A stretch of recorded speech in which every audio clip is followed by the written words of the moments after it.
இப்போது சிபில் ஸ்கோர்னால் என்னென்னு பார்ப்போம்.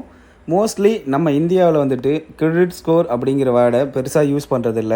ஏன்னா நம்ம எல்லாருமே வந்து பார்த்திங்கன்னா சிபில் ஸ்கோர் அப்படின்னு சொல்லியே பழகிட்டோம். இந்த சிபில் ஸ்கோருங்கிறதோட ரேஞ்ச் என்னென்னு பார்த்தீங்கன்னா 300லேருந்து 900 வரைக்கும் கொடுப்பாங்க. இதில் நமக்கு ஆல்ரெடி நமக்கே தெரிஞ்சிருக்கும். ஒரு லோனுக்கு போனோம் அப்படின்னா கண்டிப்பாக நம்மளோட சிபில் ஸ்கோர் செக் பண்ணுவாங்க.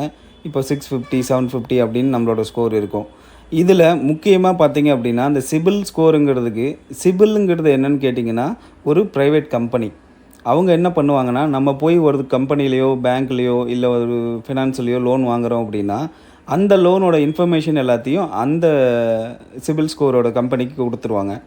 அந்த கம்பெனி என்ன பண்ணுன்னா அதை வச்சுட்டு நீங்கள் எப்படி அந்த லோனை ரீபே பண்ணுறீங்க, உங்களோட கிரெடிட் கார்டு இல்லை வந்துட்டு லோன்ஸ் எல்லாத்தையும் எப்படி நீங்கள் மேனேஜ் பண்ணுறீங்கிறத வச்சு உங்களுக்கு ஒரு மார்க் கொடுப்பாங்க.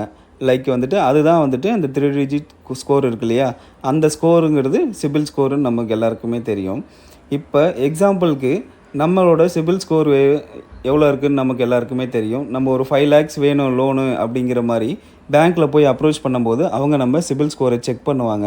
இப்போ எக்ஸாம்பிளுக்கு நம்மளோட ஸ்கோர் வந்துட்டு 750க்கு மேலே இருக்குது அப்படின்னா அவங்க என்ன எப்படி திங்க் பண்ணுவாங்க அப்படின்னா, இவர் இதுக்கு முன்னாடி வாங்கின லோன்ஸ் எல்லாமே கரெக்டாக கட்டியிருக்காரு, 750க்கு மேலே இருக்குது, ஸோ இவருக்கு வந்துட்டு நம்ம லோனை ஆஃபர் பண்ணலாம், ப்ளஸ் லோ இன்ட்ரெஸ்ட் ரேட்லேயே பண்ணலாம் அப்படிங்கிற மாதிரி டிசைட் பண்ணுவாங்க. சப்போஸ் நம்மளோட ஸ்கோர் வந்துட்டு ஒரு 600 தான் இருக்குது அப்படிங்கிற பட்சத்தில் என்ன பண்ணுவாங்க அப்படின்னா, இல்லை ஒன்ஸ் வந்துட்டு இவருக்கு சிபில் ஸ்கோர் சரியில்லை, முன்னாடியோட கிரெடிட் ஹிஸ்ட்ரியும் சரியில்லை, ஸோ என்ன பண்ணலாம் அப்படின்னா ஒன்று லோன் கொடுக்க வேண்டாம் அப்படின்னு முடிவு பண்ணுவாங்க. இல்லைனா கொடுக்குற லோனுக்கு வந்துட்டு ஹையர் இன்ட்ரெஸ்ட்டோட லோன் கொடுக்கலாம் அப்படிங்கிற மாதிரி போவாங்க. ஸோ கிரெடிட் ஸ்கோருங்கிறது எல்லாருக்குமே ரொம்ப ரொம்ப இம்பார்ட்டண்ட்டான விஷயம்.